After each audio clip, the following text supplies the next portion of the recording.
Please say hello to Raghav.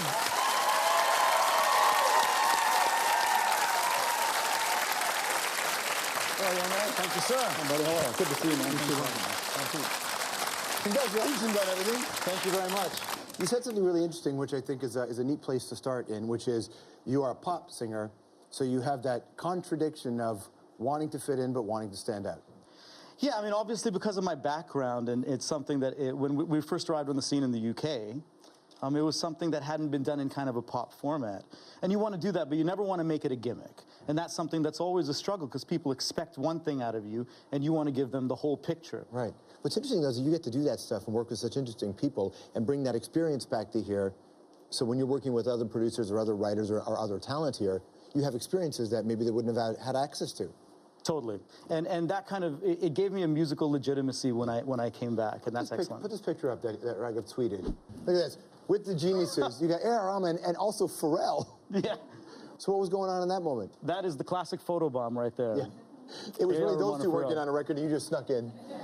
A.R. and I working on a bunch of stuff, a couple of Hollywood things as well. One animation for DreamWorks and something for Disney. And Pharrell was there celebrating the work he did on Despicable Me. And he has a great record called Happy, which is actually real similar to my single right now in terms of the message and the emotion. And it's an unbelievable musical conversation if you're just willing to listen to what those guys have to say. And so talk about that theme, though, the idea of pushing positivity and trying to find that woohoo moment.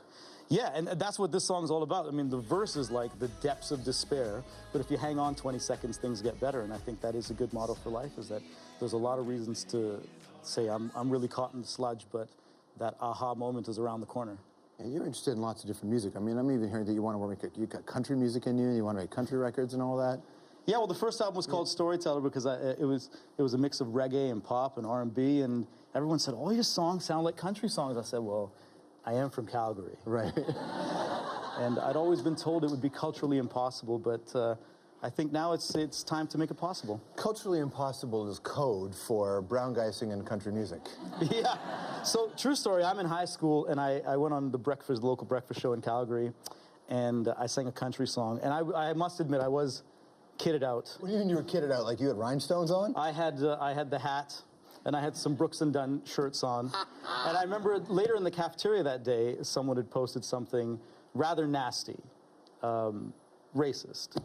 And I remember thinking, well, I can't do this. And so I went away, and I just love great songs. So whether they're pop, or they're Bollywood, or they're in Hindi, or they're in English. And now I think, why should I let anybody else define what I can or can't do within the realm of a whole musical career? So it's something I want to do. I want to show you a picture. Uh-oh. Yeah. Oh, my. What's happening here? That is me and the Youth Singers of Calgary, who were also wonderful to me. And I was there throughout junior high, and that's my friend Nancy looking at me like, you ain't never going to sing a country record. What year was this? What are we talking about? That's got to be, what, 90s? 95? Oh, okay, 95. Can we see this? Oh, I saw somebody kissing Santa Claus. I didn't need to listen. Remember that?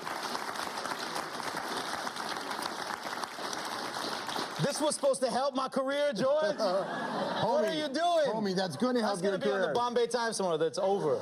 Right. You ready for anthropology time, sir? Yes. Okay. If I were traveling to Uttar Pradesh, what are the 3 words I must know in Hindi? Oh, I could screw you over real hard right now. If you do that, I'll put up more childhood photos. So what are the 3 words that I need to know?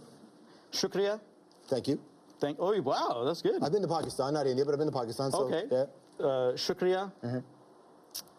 Ha, meaning yes. Yeah. You want to say that. And definitely nahi, meaning no, which is what you'd probably say if you were trying to have some of the food on the street there. Nahin. Nahin. Shukriya, nahin. Yeah. Shukriya, ha, nahi. You can eat, you can go on dates, you can do everything out there with those 3 words. What a pleasure, man. Shukriya. Hey, thank you. Nahi. Nahin. Woo-hoo! It's straight with us out now. Welcome, everybody. We'll be right back.